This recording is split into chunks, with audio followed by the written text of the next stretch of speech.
Hi everyone, so it's already afternoon here, but I was busy today. I am finally getting some interviews.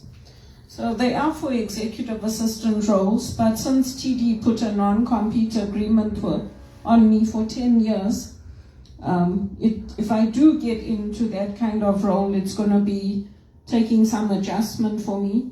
I don't feel they were fair to me. I didn't do anything wrong. 10 years is a long time to put a non-compete agreement on somebody like me. I was new to the country, and they were not generous with me. I got paid the standard wage, whatever other executive assistants got paid, and I didn't get any special treatment. I didn't get any special consideration. They have attitudes of entitlement because they're born here. Their families are French Canadian or English Canadian, and they have the audacity to tell me I have an attitude of entitlement. So anyway, I suffered for 10 years. I couldn't get any permanent job, and then I got this job at Teleperformance, which it's completely different to being in an executive assistant role. You're dealing with the public, it's back-to-back calls, emails, you're not using the tools that you use as an executive assistant. You're not using the Word, PowerPoint, Excel. So, I had big portfolios, but I had very little pay and very little support. Compared to executive assistants in England, that they treated like gold. Like when I worked in the legal assistant field or executive assistant field, when I worked for the lawyers, I was treated like gold. So it's been very hard on me, and it's taken a toll on me. They're generous with other people. They invest in big charities, their names get printed on boards, but they were not generous with me. And they gave me a $5 Tim Hortons gift card. I'm grateful for that. But again, they didn't take the time to get to know me, to know my background, to know my history. So I took that package at the time and I moved on, and I made the best of a bad situation. It also impacts me because a lot of those people, those executives, go to my church. So, it's not just like, oh, you work there and that's it. It comes into everything. And it's the same with Credit Suisse, because Credit Suisse, they supposedly Catholics, right? But they supported all the Muslims, setting up all those fake companies. And not only Muslims, the Panama Papers, all of that. I just got sick of it. And they can't say they were generous with me, because they were not. The frontline staff get treated how I get treated, very badly. So anyway, you do the best you can with what you have. And, with also when you are on a team, when you are developing people, coaching people, motivating people, I got a rough deal here in Canada. Because if you're going to coach people or you're going to correct people, you always should nurture them first. You should build them up first. You should have that level where they don't feel like they're the slave and you are the slave master. They should feel comfortable coming to you. They should have a good relationship with you. And then you can gently point out that, okay, this is what I want you to change. This is what I would like you to do. And I think that's one of the things that the supervisors that I had at Teleperformance did very well. Because whenever they used to call me for coaching, and Matthew de Michel knows this, I used to just start crying. And then he used to say, no, you don't have to be nervous. I'm just going to show you these places here where I need you to change. And Susan Osborne was also good at that. Because I used to shit myself. That's how much stress I went through in this country. That's how much pressure I was put under. Just because I graduated here and I got straight A's just like all the other executives doesn't mean I didn't need some special care, some special treatment. I didn't get any of that. And even after that harassment case, nobody came here. Nobody came here to see me, to spend an evening with me. Nobody said, come, let's go out, we'll take you out for a meal, come spend some time with us. Nobody did it. So by God's grace, I got better. And through using that Elvis music, the Elvis music is a period music, okay? So it comes out of a certain period. It comes through that 70s, the 50s to the 70s. But the gospel music especially, it's a period music, and it's written in a certain key. And that key incorporates the solfeggio frequencies. So I didn't know that at the time. But his music kept coming through, and I kept listening to it, and eventually I collected all these records. Most of these records I grew up with, but I didn't have them. So I collected his music, and then I listened to it, I sing along with him. But if it wasn't for that music, I don't think I would have pulled through. And even now, with losing this job at Teleperformance, it's supposed to be a temporary layoff, but whether they are going to call me back and give me a management job or another job is another thing. I don't know. It's already over a year, so I have to take whatever else I can get. And, ideally, I would like to work for Regis College, but I also want to work with people that know me and love me and trust me. And that's also a shift for me, because before, when people used to say to me, let's set up a thing together like friends, I used to say no, because it will spoil our friendship. But I've changed because I've gotten to know the priests, I've gotten to know Kevin Kelly, Gordon Rickson, Scott Lewis. Those are the people I want to work with because they know me and they're gentle with me, they're not rough with me. But whether that will happen or not, I don't know. I got to work with Maureen Baldwin, who passed away. We were students together. So that was also nice for me. But I think that if you look at what is it that makes people attractive, it's not necessarily good looks.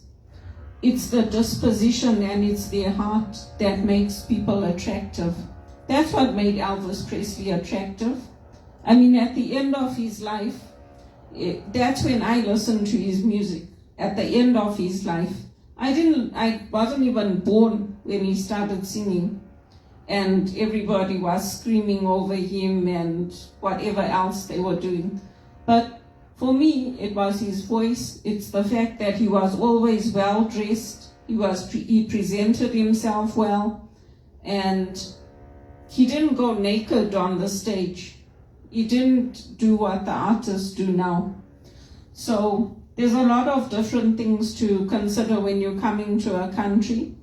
And when TD let me go, I went to a lawyer to ask them, do you think this is a good package? Will I be able to find another job? I don't understand any of this because I'm new to this country.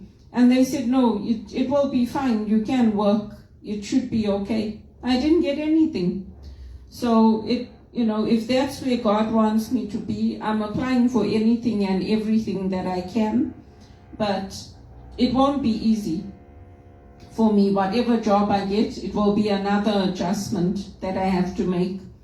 So working, people think, oh yeah, it's good. You worked in so many different places, so many different platforms.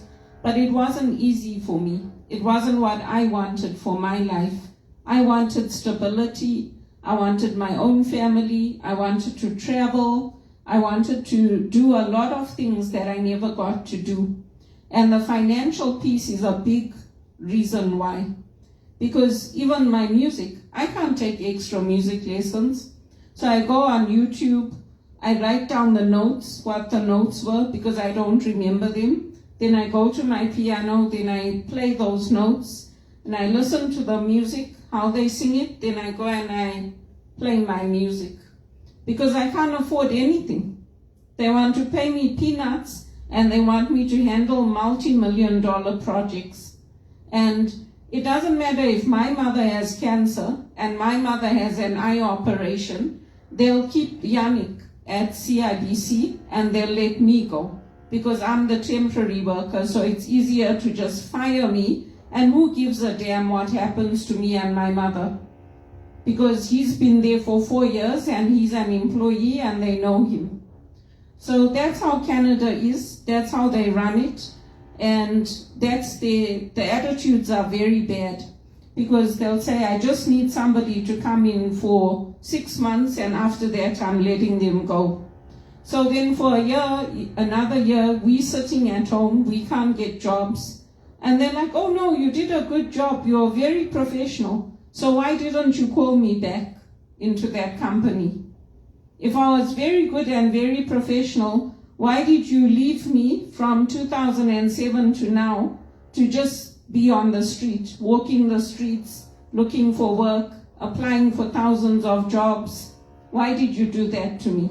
If I was very good and I was one of your top employees and I did an excellent job for you, to me, it's contradictory. It doesn't make sense. Because you don't only have companies here, you don't only have opportunities here, you have opportunities in Singapore, in England, in Scotland, in Wales. You have opportunities in a lot of English-speaking countries. But you didn't call me. So it doesn't make sense to me. But by God's grace, I've survived so far. And I'm still here. I'm still on this planet. So who knows what God's plan is. It's definitely, since I've been here, I can't say I've enjoyed it. And I can't say that I'm happy. Because I'm not. Because being happy is not about material things. It's about setting goals and achieving them and having that fulfillment in life, having that freedom in life. And I don't have any of that here. I just feel completely stifled. I feel like no matter what I do, my financial situation doesn't get better. And there's no opportunities opening up for me in the church. There's no opportunities in ministry. There's no opportunities to help with retreats. There's no opportunities for anything. So it becomes very hopeless, and it becomes very much a case of survival.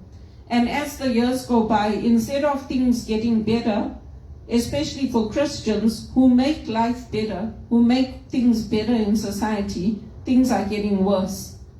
So it's not a very hopeful feeling. It isn't. But I put my faith in God.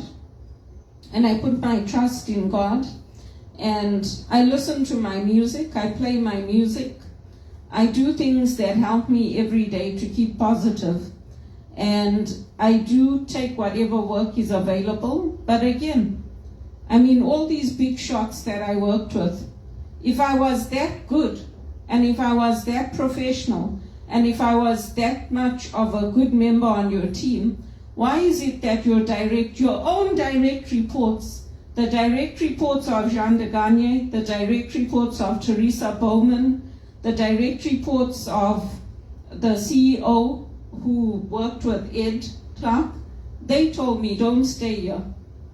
They told me. They said they're not treating you properly. They're not giving you the opportunities that you should get. They're disrespectful of you. So you need to leave. And I used to ask them, well, can't you take me? You guys are going to England, you're going to Singapore, you're going to all these countries, can't you take me? They're like, Belinda, we tried. They're not giving us the budget. So that's what I'm going to leave immigrants with. This wasn't about me. It was about discrimination, lack of generosity. And if you say you have faith and you treat people that way, your faith and your values are not aligning. That's what I'm going to say. Because when I left TD all those years ago, it wasn't a decision I made on my own. It was their direct reports that said to me, you need to leave. We can't handle you being treated this way. You need to leave. And some of them said, when we come back from Singapore and England and all that, we'll see what we can do. They still haven't done anything. So that's why if I get a job in Zimbabwe, I'll go. Or South Africa, or wherever I'll go. And I don't want to hear, oh, there's so much crime, there's this, there's that. You know what? That exists all over now. It's the same all over now.